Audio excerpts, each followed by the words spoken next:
Hi, friends. Today I want to talk to you a little bit about the benefits of meditation. So, I have a friend who's going through a crisis right now, and he'll call me, we'll Zoom, and we'll talk a little bit about what he's going through, and then we often sit together. And yesterday he said, look, I do a lot of things. I do Vipassana, I do Byron Katie's The Work, I've got a therapist, I've got do shamanistic drumming circles, I've done some psilocybin retreats, on and on the list goes. He's a very type A personality. He said, I also do this Zazen meditation practice that we talk about. And to be totally honest, he said, I don't see always immediate benefits from this practice. He said, if I'm reading a book about how to deal with my girlfriend, a relationship book, I can take the stuff from there and immediately apply it to this troubled relationship and see benefits. He said, when I do loving kindness practice, I feel my heart opening up and I can see the benefits. When I just sit and breathe, which is Zazen meditation, I don't always see anything happening. I don't get how it works. Why should I keep doing it when I don't see the benefits? It's a great question. Let's unpack it. Like imagine my sitting practice is an animal at the zoo and I'm in the animal section, right? And you're outside on the other side of the glass window watching me. Let's take a look in and see what my sitting practice is like. So there are like layers of my mind. On the top layer, when I sit down to meditate, middle of a busy day or a morning when I've got something to do and my mind is active, the top layer is like a flurry of buzzing mental bees, okay? There's a lot of thought. There's just thinking, okay? And the first thing I notice, if I'm doing my sitting practice well, I can feel the thoughts. I can see them. I'm aware of them, okay? I'm not just taking them for granted. There's all this thought on the surface, this froth of mental activity, blah, blah, blah, blah, blah, right? Okay. I do my practice, which is focus on and give myself to the breath, okay? Usually, if I can dissolve into that activity, I become maybe aware of the storyline that's underneath those thoughts, right? So the thoughts are, what am I going to do today? I have to get coffee. I need to do some writing. I got to go deal with my visa, blah, blah, blah. Underneath that is a storyline. The storyline is, I'm living in another country. I want to write for a living. I need to be here legally. I'm screwing up my life again. Let's get it right this time. You know, that sort of thing. There's a storyline undergirding that froth of thought. Then you need to sit a little deeper, like really go into my sitting. Underneath the storyline, there's oftentimes this molten lava of emotion, okay? Like, I think of it as so the Chinese have this word called Shin, which means heart mind.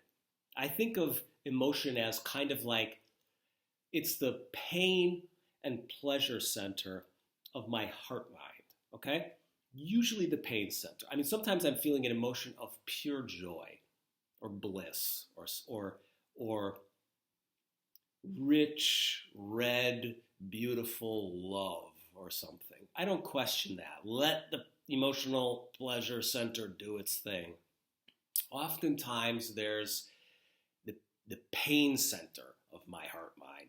And that's where a lot of this froth that I told you about is coming from. Okay, so if you just sit and you hold your seat, right, you can begin to feel this emotion, right? All this stuff on the surface is coming from somewhere. It's coming from this emotion, right? Now, I usually have two choices now. I can try and use my mind and my thinking to control and quell and stop the difficult emotion. Another word for that is hell.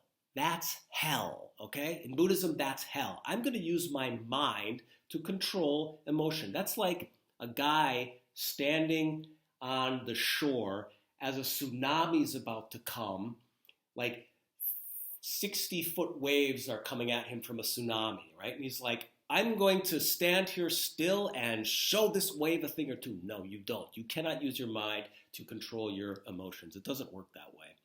So you can go in the direction of thinking, or you could go down a layer. So to recap, the frothy thinking, then the storyline beneath the thinking, then the emotion beneath the storyline. What's beneath the emotion? For me, feeling. I'm always focusing on my breath in Zazen, but I also, if I'm really buzzing with some kind of fear or anxiety or just distraction, I like to go into my body and just put my attention into my body. Usually, I'll find, like I'm doing it right now, my diaphragm is clenched.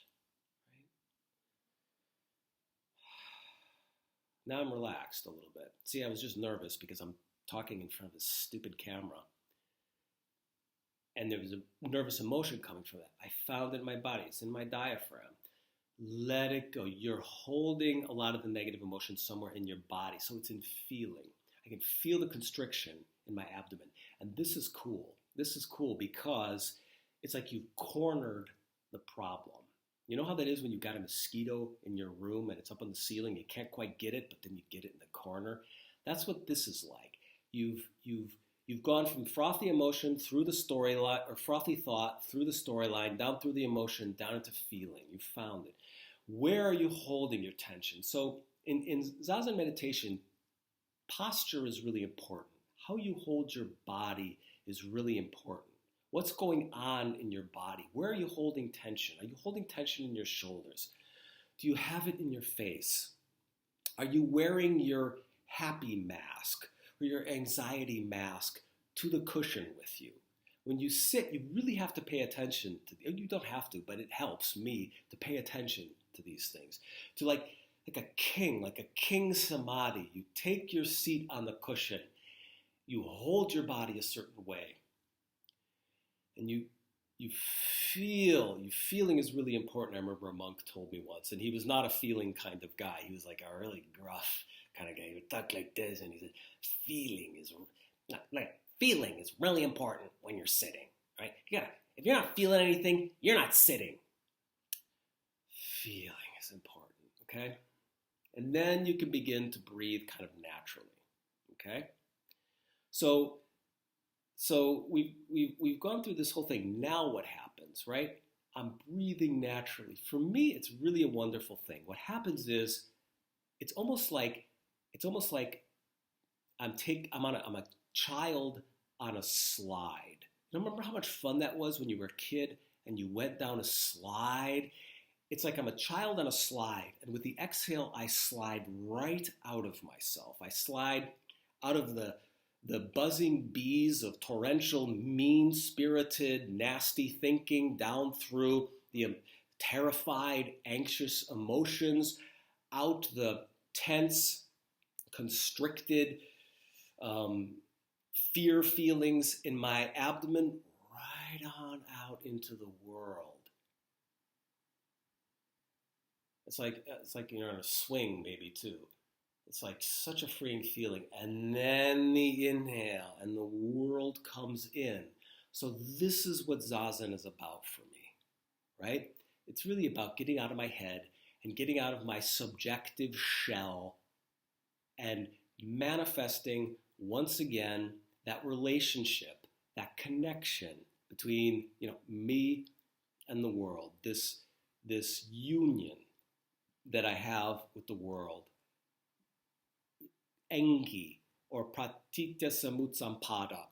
Codependent origination is what it's called in Buddhism. Maybe we'll talk on that at some point when I actually understand it. It's this idea that all things arise together in the world. So I can't be sitting here talking to you if I don't have oxygen coming into my lungs, if I don't have a fully functioning body and mind. If I didn't have breakfast this morning and a glass of water to drink and my nicotine lozenge, if I didn't have all these things, I couldn't be here with this particular manifestation arising. So the world gives rise to you, and you give rise to your world. It's like alley-oop. World gives rise to me, I give rise to my world simultaneously. If this, then that. If me, then you. We arise simultaneously, interdependently. You really manifest this very simply when you sit and breathe. When I'm able to just relax,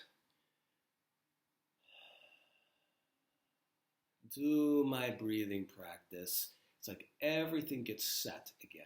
Are my problems automatically solved? Dear viewer, they are not.